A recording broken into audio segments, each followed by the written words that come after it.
They called me useless, not behind my back, not in whispers. Directly to my face in front of everyone who mattered.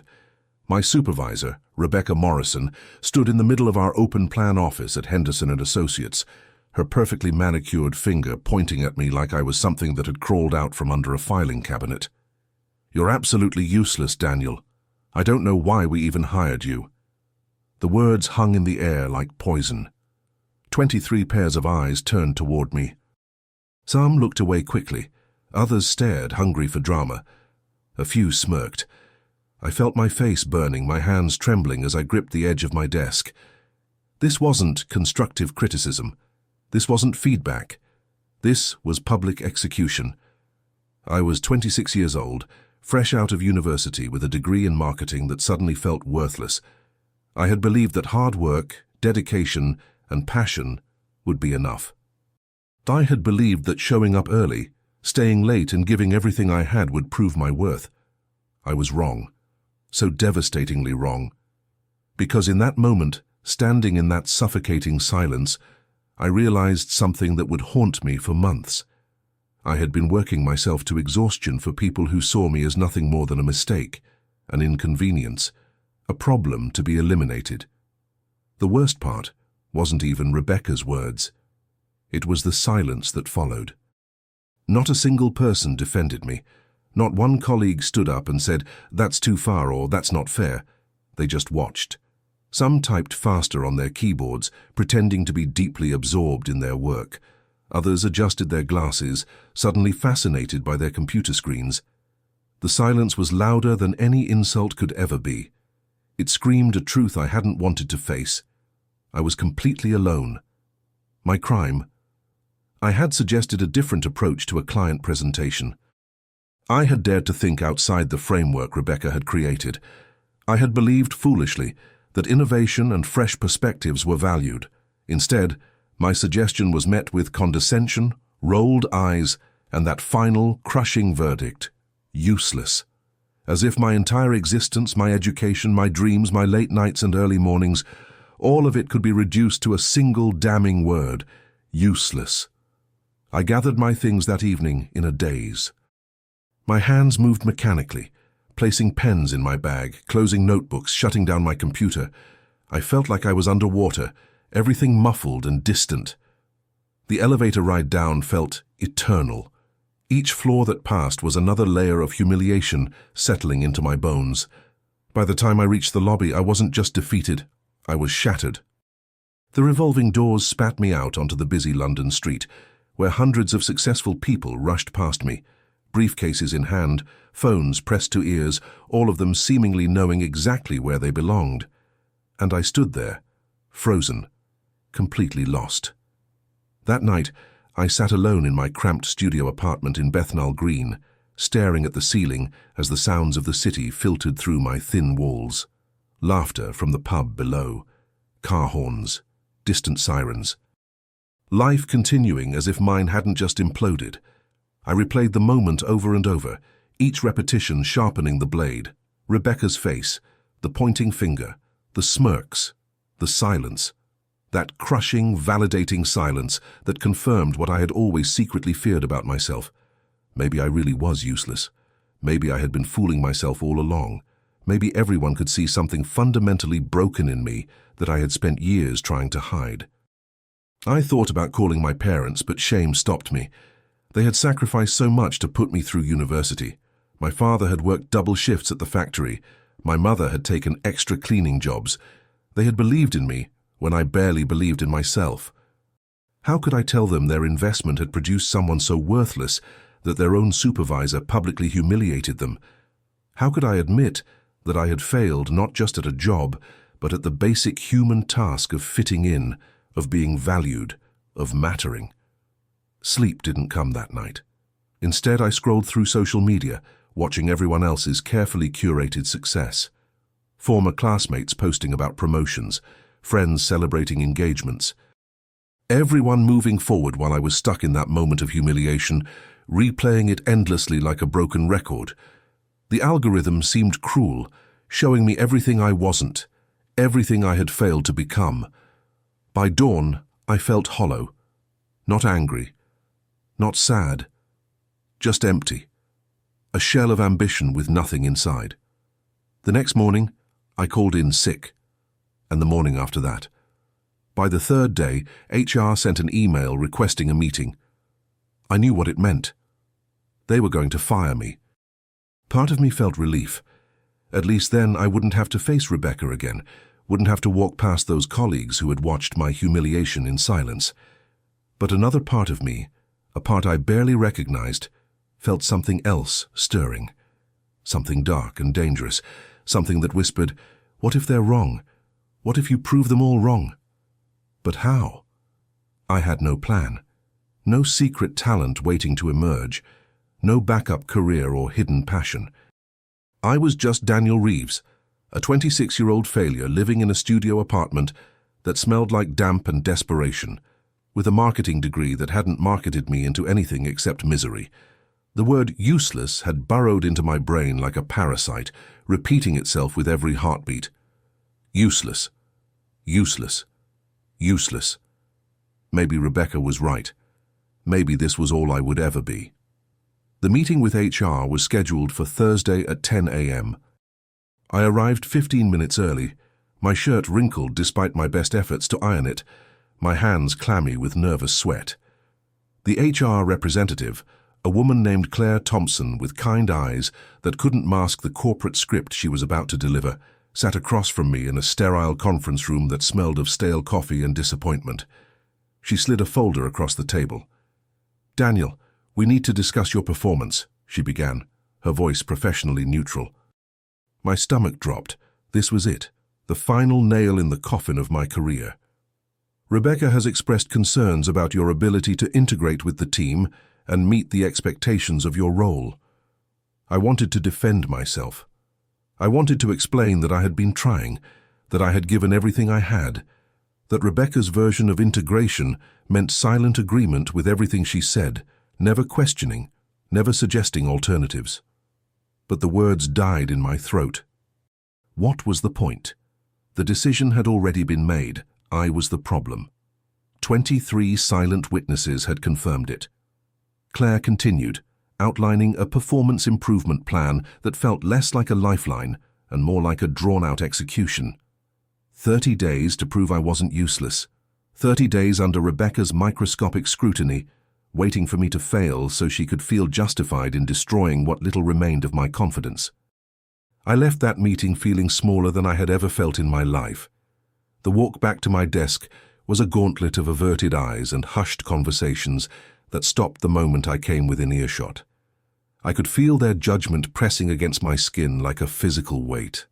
Emma from accounting, who I had helped with a project just weeks earlier, suddenly became very interested in her computer screen as I passed. Marcus from sales, who had laughed at my jokes during lunch breaks, now adjusted his tie and turned away. I had become invisible and hypervisible simultaneously, a ghost that everyone could see but pretended not to. The performance improvement plan was designed to break me. Rebecca assigned me impossible tasks with unrealistic deadlines, then criticized the results in front of the entire team during our daily stand-up meetings. "This is inadequate, Daniel." "Did you even try?" she would say, her voice dripping with disappointment that felt performative, designed to humiliate rather than improve. She would hover over my desk, watching me work, sighing loudly whenever I made a decision she disagreed with. She would CC upper management on emails pointing out minor mistakes, while conveniently ignoring the successes. Every day became a new exercise in public degradation. I started arriving at the office with my heart pounding, dreading the moment I would have to walk through those doors. My hands would shake as I swiped my ID card. I developed a nervous habit of checking my phone obsessively, not because I expected messages, but because it gave me something to focus on, besides the crushing anxiety that had taken permanent residence in my chest. I stopped eating lunch in the break room, choosing instead to sit alone in my car, staring at nothing, trying to build enough courage to walk back inside for the afternoon shift of humiliation. The breaking point came 3 weeks into the performance improvement plan. Rebecca had assigned me to create a social media campaign for a new client, a boutique hotel chain looking to target millennial travelers. I worked on it for days, researching trends, analyzing competitor strategies, crafting messaging that felt fresh and authentic. I stayed up until 3 a.m. perfecting the presentation slides, double-checking every statistic, rehearsing my pitch. For the first time in weeks, I felt a spark of something resembling hope. Maybe this would be the thing that proved I wasn't useless. Maybe this would be my redemption. The presentation was scheduled for Friday afternoon. The client would be attending via video conference, along with our senior management team. It was my chance to show everyone, Rebecca, my silent colleagues, the HR department preparing my termination paperwork, that I had value. That morning, I dressed carefully, choosing my best suit, the navy one my mother had bought me for graduation. I printed backup copies of the presentation. I rehearsed my opening lines in the bathroom mirror. I was ready. Or so I thought. At 1:45 p.m., 15 minutes before the presentation was scheduled to begin, Rebecca called me into her office. She sat behind her desk, her expression unreadable. "Daniel, I've reviewed your presentation," she began, and my stomach immediately tightened. "I don't think you're ready to present this to the client." The words hit me like a physical blow. "What?" "But I've been working on this for weeks. Everything is ready. She cut me off with a raised hand. "I've decided that James will present instead. He'll use your materials, of course, but with some significant revisions I've made. You can attend the meeting, but you'll be observing only." I stood there speechless, as the full weight of what was happening crushed down on me. She was stealing my work. She was taking the one opportunity I had to prove myself and handing it to James Matthews, the golden boy of the marketing department who had never spoken a word to me beyond polite pleasantries. She wasn't even pretending anymore. This wasn't about performance. This was about power. This was about reminding me, one final time, that I was nothing, that my ideas, my efforts, my sleepless nights meant absolutely nothing. "You're taking my work," I said quietly, my voice barely above a whisper. Rebecca's expression didn't change. "I'm making a strategic decision about client presentation. This isn't personal, Daniel. It's business." But we both knew that was a lie. Everything about this was personal. Every humiliation, every public criticism, every impossible task, all of it had been personal. I had become her project, her example, her proof that she could break someone completely and face no consequences. I attended that meeting in a fugue state, sitting in the back corner of the conference room while James delivered my presentation, stumbling over concepts he barely understood, reading from notes Rebecca had prepared.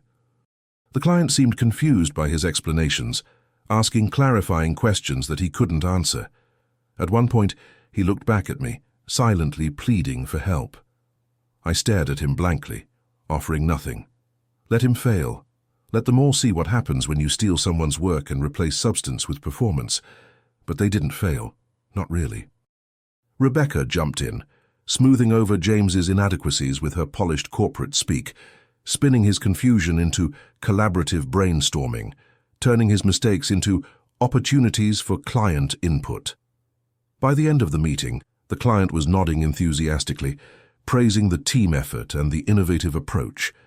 I sat there watching my work succeed without me, watching Rebecca and James accept congratulations for ideas they hadn't created, strategies they hadn't developed. I had been erased, completely and utterly erased. That evening I didn't go home. I couldn't face the emptiness of my studio apartment, couldn't bear another night of staring at the ceiling replaying my failures. Instead, I walked. I walked through the London streets as the sun set, past restaurants filled with people laughing over dinner, past pubs spilling over with after-work crowds celebrating the end of another successful week. I walked until my feet ached, until the city lights blurred through tears I didn't realize I was crying. I walked until I found myself standing on Westminster Bridge, staring down at the dark Thames flowing beneath me, feeling like I was drowning in air. I thought about how easy it would be to just disappear, to let the current of failure carry me away completely. Who would even notice?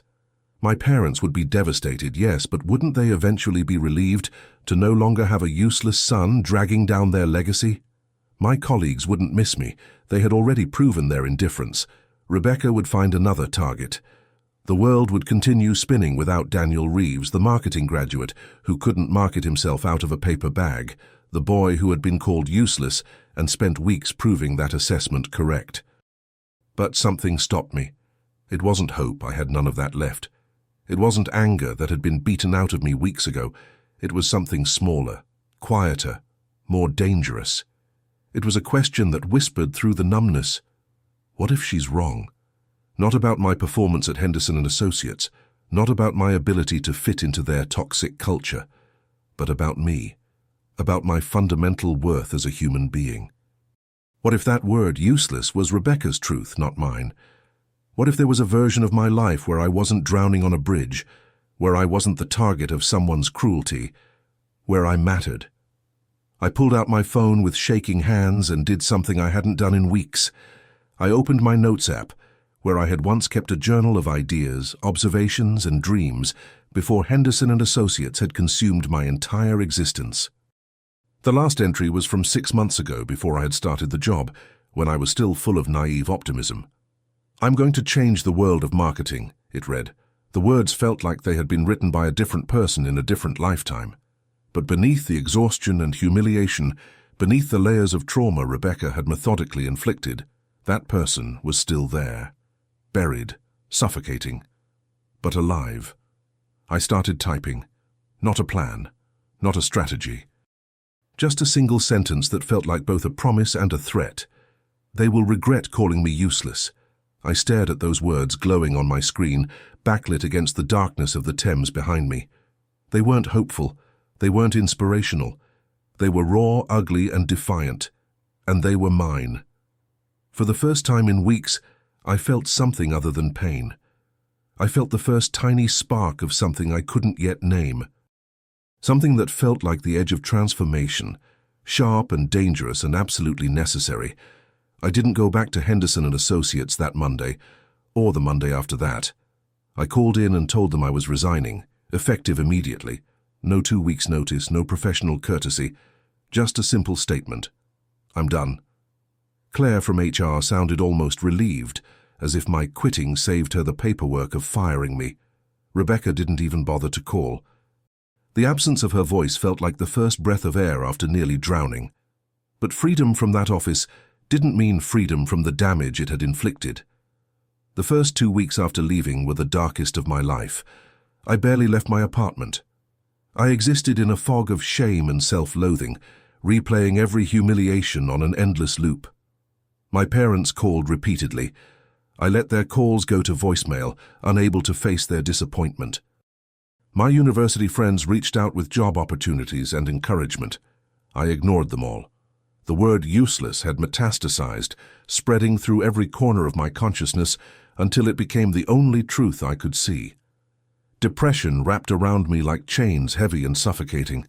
But that sentence I had typed on Westminster Bridge, "They will regret calling me useless," kept appearing in my phone notifications, a daily reminder that flashed across my screen every morning at 7 a.m. I had set it as an alarm without really thinking about it, and now it haunted me like a promise I didn't know how to keep. On day 15 of my self-imposed isolation, staring at those words for the 15th time, something shifted. Not hope, not yet, but something closer to defiance. A quiet voice that whispered, "What if I could prove them wrong? Not to them, not for them, but for myself." I forced myself out of bed. I showered for the first time in 3 days. I made coffee. And then I did something I hadn't done since university. I opened my laptop with purpose, not to job hunt, not to send apologetic emails to former colleagues, but to learn, to build, to become someone Rebecca Morrison couldn't touch. I started researching digital marketing trends, diving deep into social media strategies that companies were using to reach audiences in authentic, innovative ways. I discovered communities of freelance marketers who had built entire careers outside of toxic corporate structures. I found stories of people who had been fired, rejected, humiliated, and had turned that pain into fuel. One story in particular stopped me cold. A woman named Sarah Chen had been fired from a major advertising agency for not being a culture fit, corporate speak, for not tolerating sexism and harassment. Instead of finding another agency job, she had started her own consultancy, focusing on ethical marketing strategies for small businesses. Within 2 years, she was earning 3 times her former salary and had been featured in Forbes. Her final line in the interview hit me like lightning. "The best revenge isn't anger. It's becoming so undeniably good at what you do that their opinions become irrelevant." I read that sentence 10 times, 20 times. I let it sink into the wounded places inside me. Let it challenge the narrative Rebecca had spent months writing about my worth. What if she was wrong? What if my failure at Henderson & Associates wasn't about my abilities but about a fundamental mismatch between who I was and what that environment demanded? What if the skills they had dismissed, my creativity, my willingness to question, my different perspective, were actually valuable elsewhere?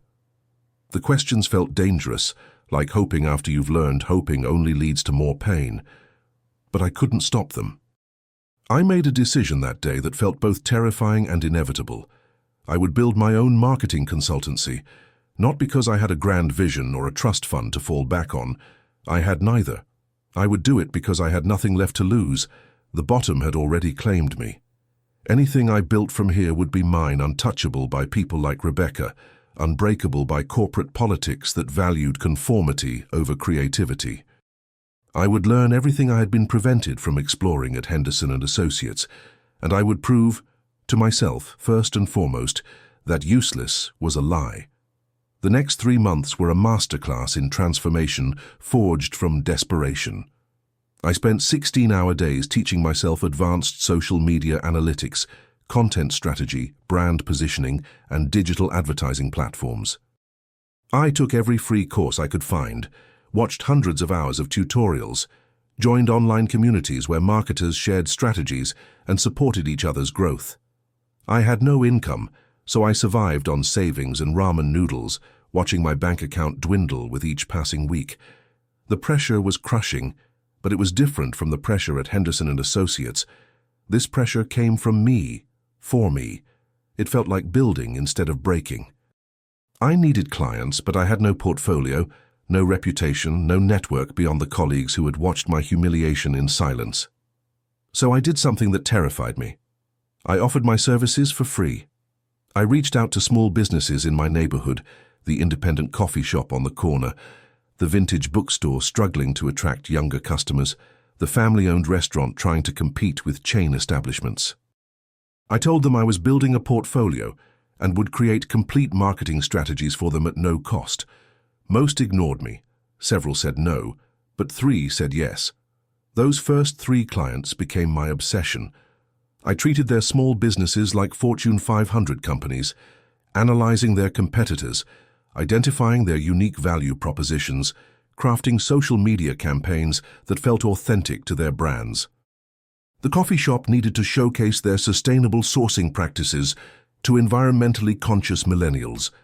The bookstore needed to build a community around rare finds and literary events.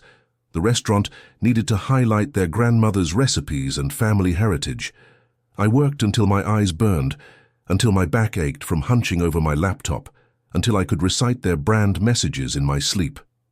The results started appearing within weeks. The coffee shop's Instagram following grew from 300 to 3,000 in a month. The bookstore hosted their first author event and sold out their venue. The restaurant's lunchtime traffic doubled. These weren't massive, industry-shaking victories. They were small wins that felt monumental because they were mine. Each success was evidence that I wasn't useless, that my ideas had value, that Rebecca's assessment had been wrong. I documented everything, creating case studies that showed clear metrics: engagement rates, follower growth, revenue increases, customer testimonials. Word spread in that strange, organic way that happens in tight-knit communities. The bookstore owner mentioned me to another shop owner. The restaurant owner's cousin needed marketing help for his startup. Within 2 months of launching my consultancy, which I had named Reeves Creative Strategy, in a small act of reclaiming my own name, I had 7 paying clients. The money was modest, barely enough to cover rent and food, but it was mine. Earned through work I was proud of, Work that helped real people build something meaningful, but something unexpected was happening alongside the professional growth.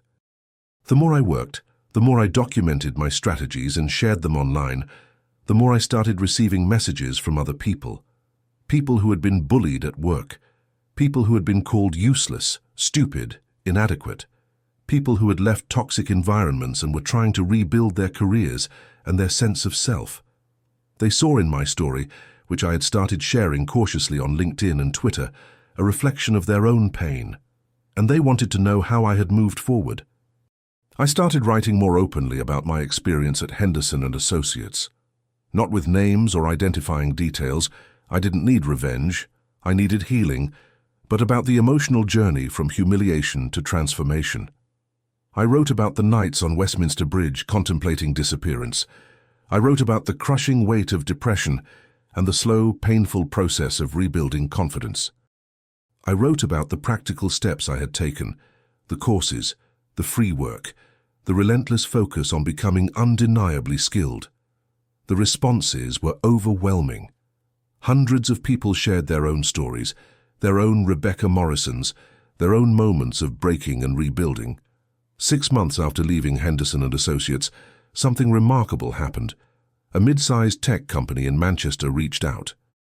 They had seen my work with small businesses, had read my posts about ethical, human-centered marketing strategies, and wanted to hire me as a consultant for a product launch.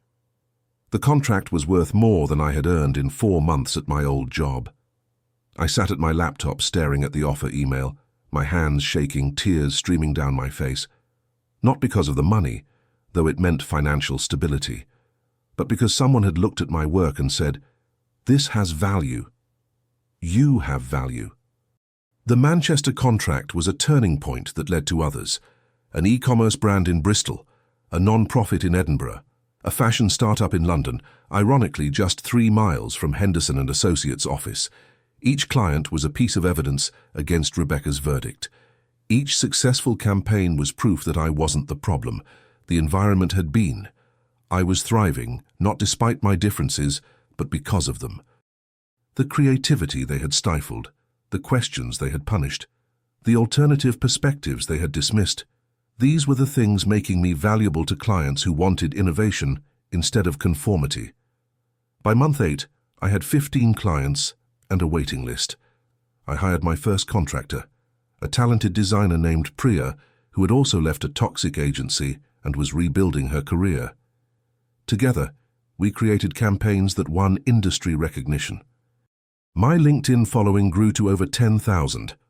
Marketing publications started reaching out for interviews about my approach to ethical branding and community-focused strategies. I was being invited to speak at small conferences and workshops. The transformation felt surreal, like I had stumbled through a door into a parallel version of my life where I was the person I had always hoped I could become. But the real turning point, the moment I knew I had truly left Rebecca's shadow, came on a rainy Tuesday morning exactly 1 year after I had resigned. I was working from a coffee shop in Shoreditch, reviewing analytics for a client campaign, when someone sat down at the table next to mine. I glanced up casually and felt my stomach drop. It was James Matthews, the man who had presented my work. The golden boy who had stumbled through my ideas while I sat in the back corner of that conference room, erased and invisible. He was staring at his laptop screen with an expression I recognized intimately: defeat, exhaustion, barely suppressed panic. He looked up, and our eyes met. Recognition flickered across his face, followed immediately by embarrassment. "Daniel," he said quietly, "I didn't expect to see you here." I could have been cold, could have ignored him or walked away. But curiosity won. "James, how are things at Henderson?" His expression darkened. "I'm not there anymore." "Rebecca." He stopped, struggling to find words. "She turned on me after you left. Started using the same tactics. Public criticism. Impossible standards. I lasted 6 months before I had to get out for my own sanity." He looked down at his hands. "I'm sorry. For what happened. For presenting your work. For not saying anything when she—" I let the silence sit for a moment, feeling the weight of his apology, measuring it against the pain it was meant to address. "What are you doing now?" I asked. He laughed bitterly. "Trying to figure that out, sending out resumes, getting rejected, realizing that I don't actually have any original ideas. I've just been good at presenting other people's work." The honesty was startling, and in that moment I made another decision that surprised me. "Send me your portfolio." Reeves Creative Strategy is hiring. If you're willing to actually do the work, to learn, to be part of building something ethical, there might be a place for you. His eyes widened. "After everything? Why would you—" I thought about Sarah Chen's words, becoming so undeniably good that their opinions become irrelevant.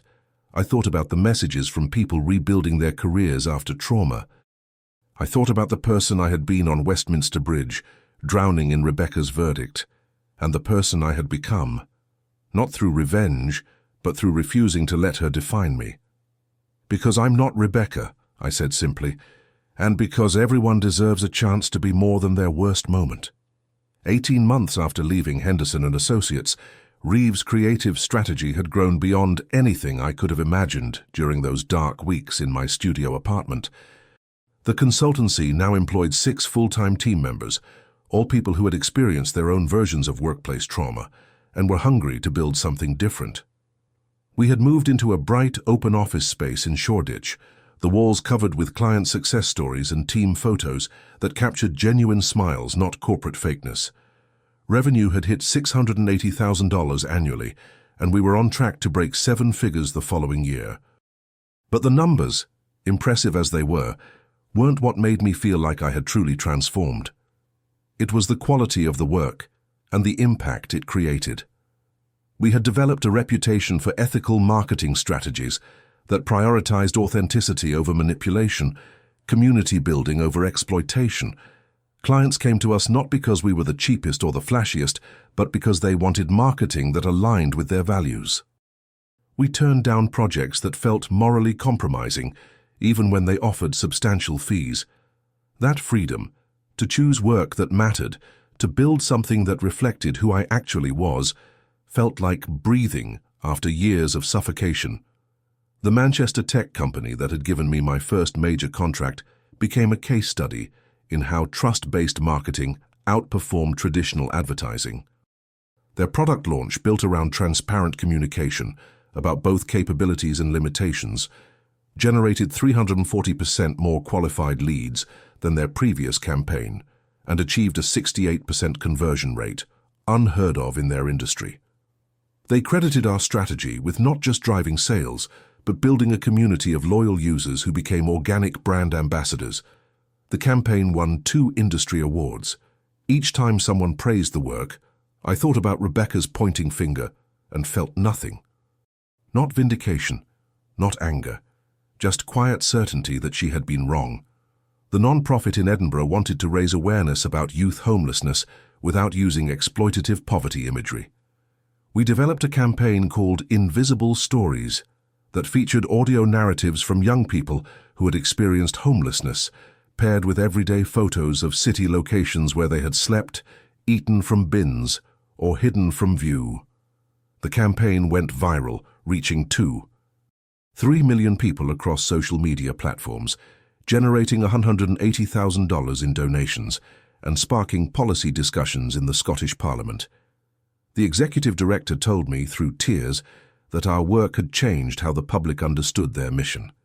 That moment meant more than any corporate promotion ever could have, but perhaps the most personally meaningful project came from an unexpected source. A major London business school reached out, asking me to develop and teach a course on ethical marketing and building resilient careers in toxic industries. They had noticed my LinkedIn content about workplace trauma and professional transformation, and they wanted their MBA students to learn not just marketing tactics, but how to maintain integrity and mental health in demanding corporate environments. Me, the person who had been called useless, who had been too broken to leave bed for weeks, teaching future business leaders at one of the UK's top institutions. The first day of that course, standing in front of 40 ambitious students in a lecture hall that smelled of coffee and new textbooks, I felt the full weight of how far I had travelled from Westminster Bridge. I started the class not with marketing theory, but with my story. I told them about Rebecca, about the public humiliation, about the performance improvement plan designed to break me, about the night I stood over the Thames contemplating whether the world would be better without Daniel Reeves in it. The room was silent, the kind of silence that feels like collective held breath. "You're going to encounter people like Rebecca," I told them, "people who mistake cruelty for leadership, who confuse intimidation with management, and you're going to question yourselves when it happens. You'll wonder if they're right about you, if you really are useless, inadequate, not good enough." I paused, making eye contact with students who looked both uncomfortable and riveted. "I'm here to tell you that your worth is not determined by someone else's inability to see it. Your value doesn't decrease based on someone's inability to recognize it. The question isn't whether you're good enough. The question is whether you're willing to do the work to prove it to yourself, not to them." The course became one of the highest-rated offerings in the business school's MBA program. Students told me it changed how they thought about career success, about resilience, about the difference between failing at something and being a failure. Several reached out months later to share their own stories of leaving toxic environments and building careers that aligned with their values. One student, a woman named Amira who had been considering dropping out due to discrimination in her finance internship, started her own ethical investment consultancy. She credited that first lecture with giving her permission to choose herself over prestige. The media attention grew as well. Marketing publications that had never heard of Henderson & Associates' junior marketing assistant, Daniel Reeves, were now interviewing the founder of Reeves Creative Strategy about the future of ethical branding. I was invited to speak at a TEDx event in Birmingham about transforming workplace trauma into professional purpose. The talk, titled "The Gift of Being Called Useless," was viewed over 800,000 times in the first 3 months. Comments poured in from people around the world, sharing their own stories of humiliation and transformation. I had become accidentally, unexpectedly, reluctantly famous, not for marketing tactics, but for surviving and thriving after being broken.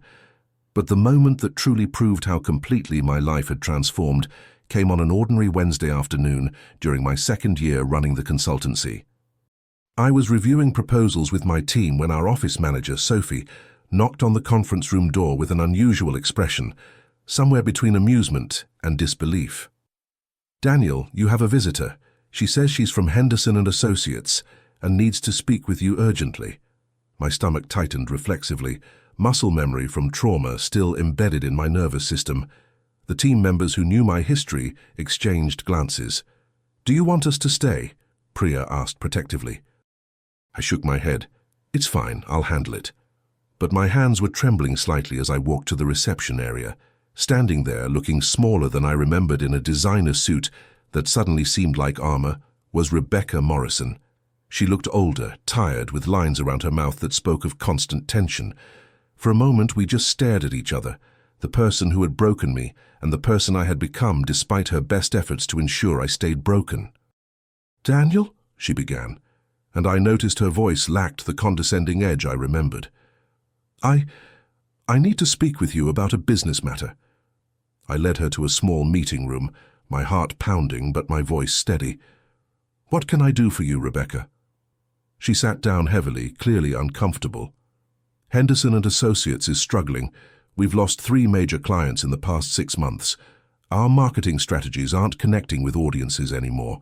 Everything feels dated, inauthentic. The senior partners are considering hiring an outside consultancy to overhaul our approach." She paused, and I saw something I never expected to see in Rebecca Morrison's eyes: desperation. "You've built an incredible reputation. Your ethical marketing approach is exactly what we need. I'm here to ask if Reeves Creative Strategy would consider taking us on as a client." The request hung in the air between us like smoke. Rebecca Morrison, who had called me useless in front of 23 witnesses, who had designed a performance improvement plan to ensure my failure, who had stolen my work and erased my contributions, was now sitting in my office asking for my help. The irony was so perfect it felt almost fictional. I could see the exact moment she realized how the tables had turned. Color rose in her cheeks, and she looked down at her hands. "I know I don't deserve your consideration," she said quietly. "I know I treated you terribly.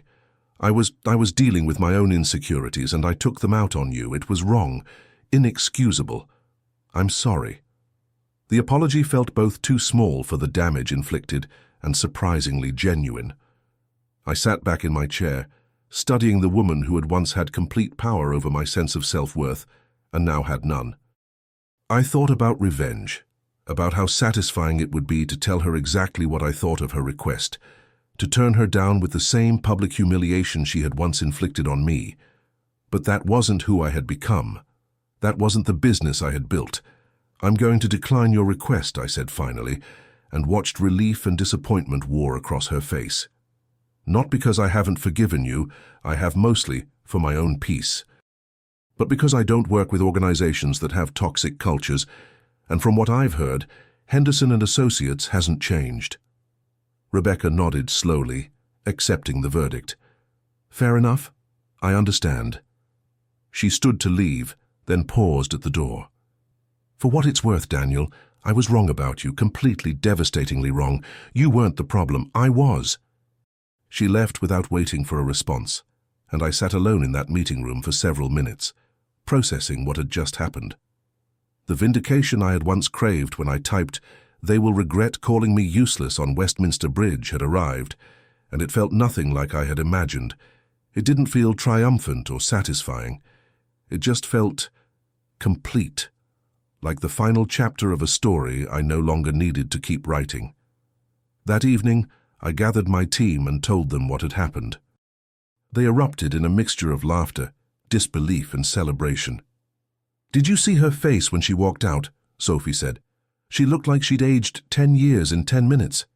James, who had been working with us for 8 months and had proven himself to be genuinely talented and committed, was quieter.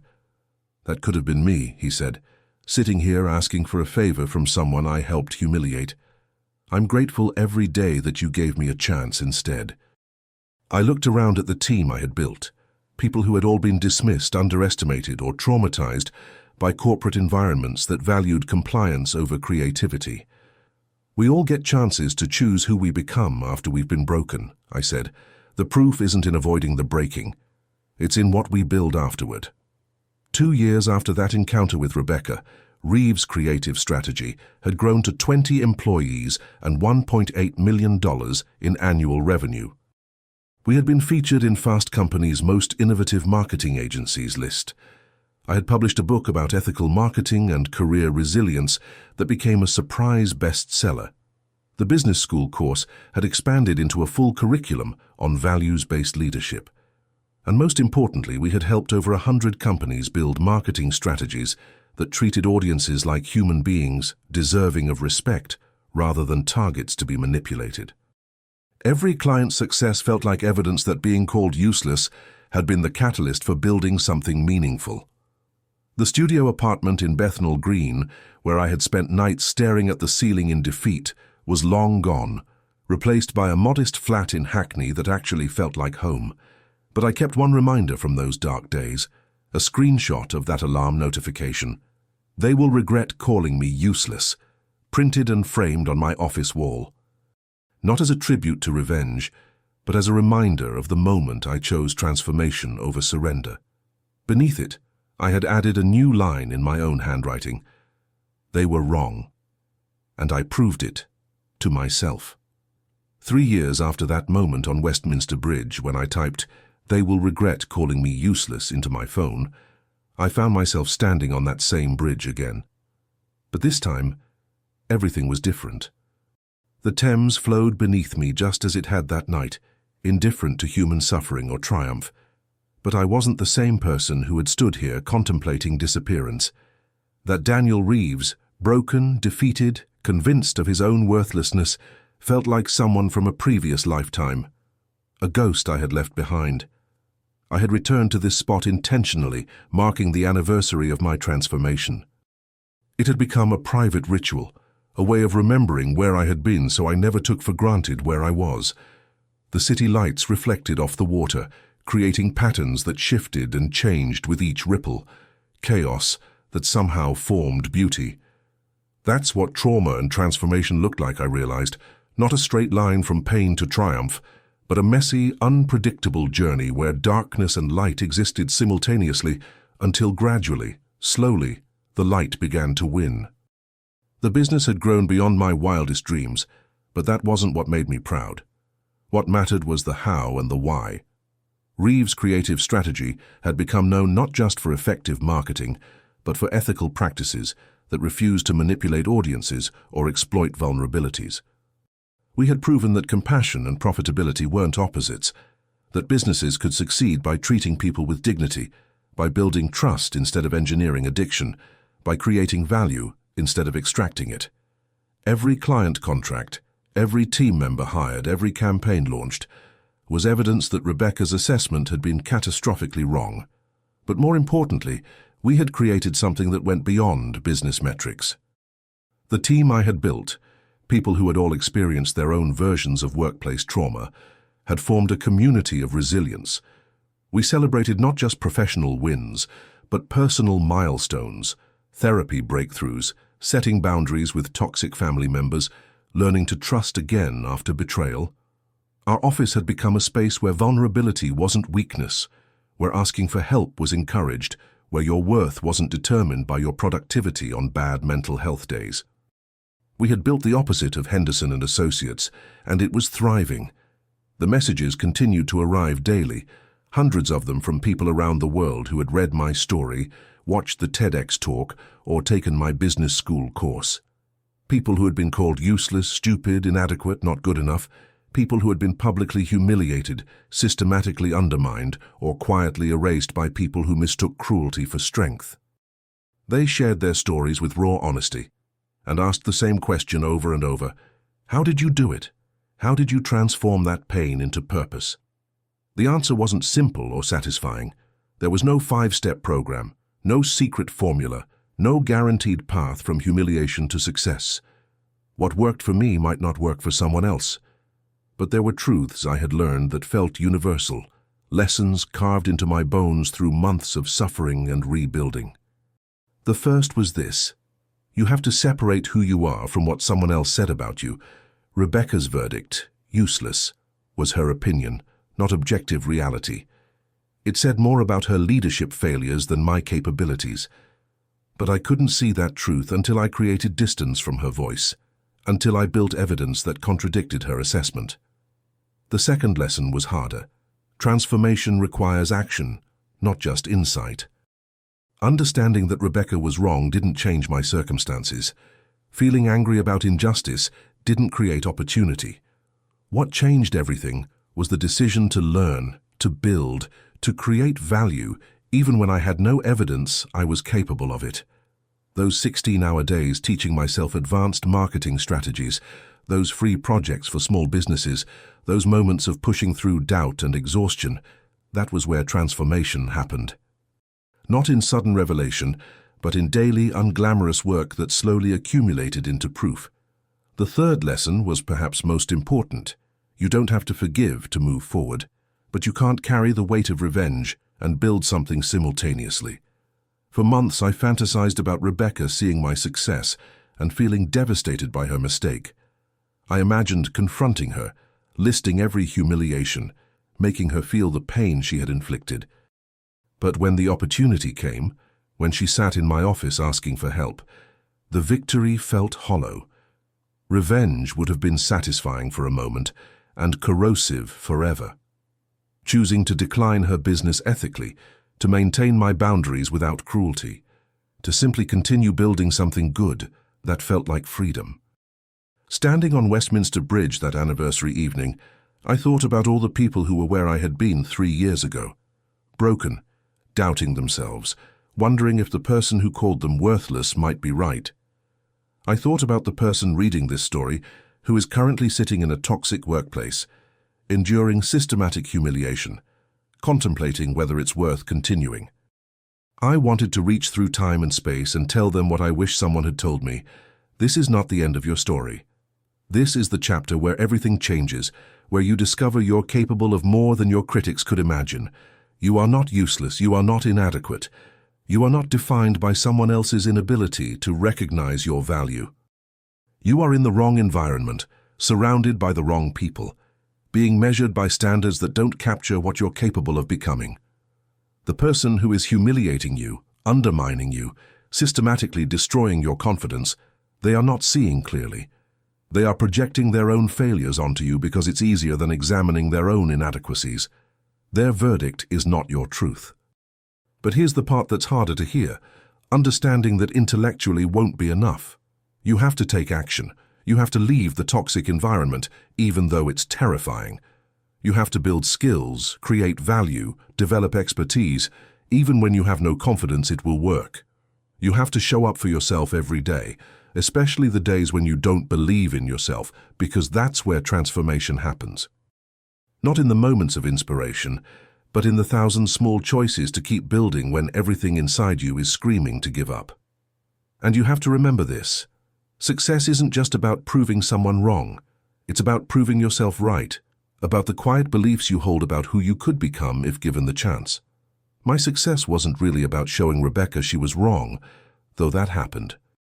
It was about proving to Daniel Reeves that he was capable, valuable, and worthy of building a life that aligned with his values. That was the transformation that mattered. That was the victory that lasted. I pulled out my phone and opened the Notes app, just as I had 3 years ago in this exact spot. Back then I had typed, "They will regret calling me useless." Tonight I typed something different. I was never useless. I was just waiting for permission to prove it to myself. Permission I didn't need from anyone except me. I posted it to LinkedIn with the caption, "3 years ago I stood on this bridge contemplating whether the world needed Daniel Reeves. Today, I'm grateful I stayed to find out." If you're in that dark moment right now, stay. You have no idea what you're capable of becoming. The post went viral. Within hours, it had thousands of shares and hundreds of comments from people sharing their own Westminster Bridge moments, the times they almost gave up, the moments they chose to stay and build despite having no evidence it would work. People tagged friends who needed to hear the message, therapists shared it with clients, business leaders sent it to team members. The story had become bigger than my personal experience. It had become permission for others to believe they could transform their pain into purpose. But the comment that meant the most came from someone unexpected. Emma from Henderson and Associates Accounting, who had looked away when Rebecca humiliated me. "Daniel, I've thought about that day almost every week since you left. I was a coward. I should have said something, done something.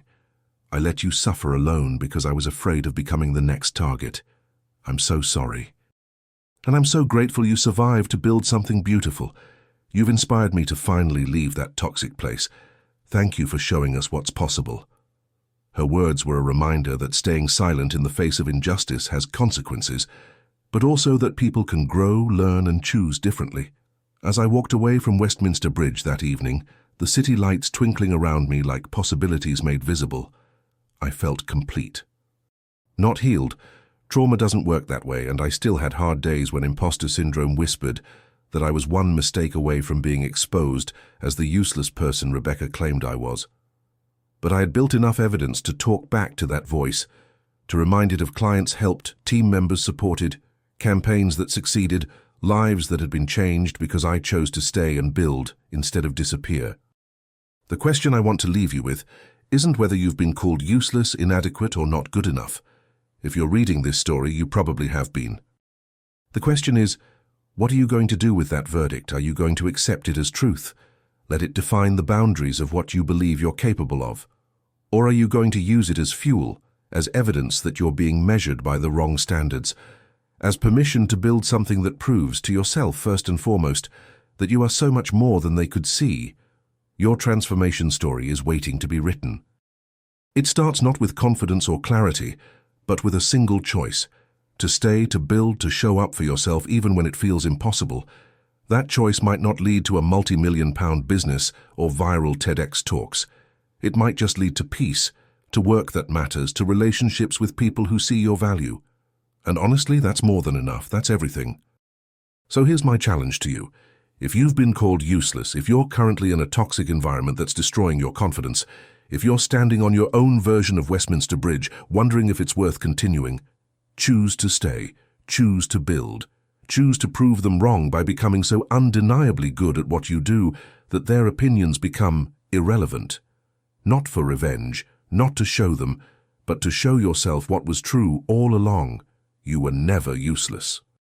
You were just waiting for the right environment to prove it. And if you've witnessed someone being humiliated, undermined, or systematically destroyed by workplace cruelty, speak up. Don't be the silent witness who regrets their cowardice years later. Your voice might be the only thing standing between someone and their Westminster Bridge moment. Your courage to say this isn't okay might be the evidence someone needs that they're not crazy, not useless, not deserving of that treatment. Be the person you needed when you were suffering. The world doesn't need more Rebecca Morrisons, people who mistake cruelty for strength, who build their authority on the destruction of others' confidence. The world needs more people who have been broken and rebuilt themselves with compassion, who transform their pain into purpose, who create environments where everyone's value is recognized. If that's you, if you're the person rebuilding after trauma, learning to believe in yourself again, slowly accumulating evidence that you're capable, keep going. Your transformation story matters, not just to you, but to everyone watching, wondering if it's possible for them too. 3 years ago, Rebecca Morrison called me useless in front of 23 witnesses, and not one person defended me. Today I employ 20 people in a thriving consultancy built on ethical practices and mutual respect. The difference between those two moments isn't luck or talent or some secret advantage. It's simply this. I chose to believe that her verdict wasn't my truth, and I chose to prove it to myself every single day until the evidence became undeniable. You can do the same, not because you're special or because you have some advantage others don't, but because you're human, and humans are capable of extraordinary transformation when we refuse to let others define our worth. So refuse, build, prove it to yourself, and then turn around and help the next person who's standing where you once stood, wondering if they're really useless or just surrounded by people who can't see clearly. That's how we change the world. One transformation story at a time, one choice to stay and build instead of disappear, one person refusing to accept someone else's verdict as truth. Your story is waiting. Start writing it today. Now it's your turn. Have you ever been called useless, inadequate, or not good enough by someone who should have supported you? Have you witnessed someone being publicly humiliated in a workplace or other environment? Share your story in the comments below, whether it's about your own transformation, someone you know who proved their critics wrong, or the moment you chose to speak up instead of staying silent. Your story might be exactly what someone else needs to hear today, to choose staying over disappearing, to choose building over breaking. Let's build a community of people who transform pain into purpose, who refuse to let others define our worth. Share this video if you know someone who needs to hear this message. And remember, you were never useless. You were just waiting for permission to prove it, permission you don't need from anyone except yourself.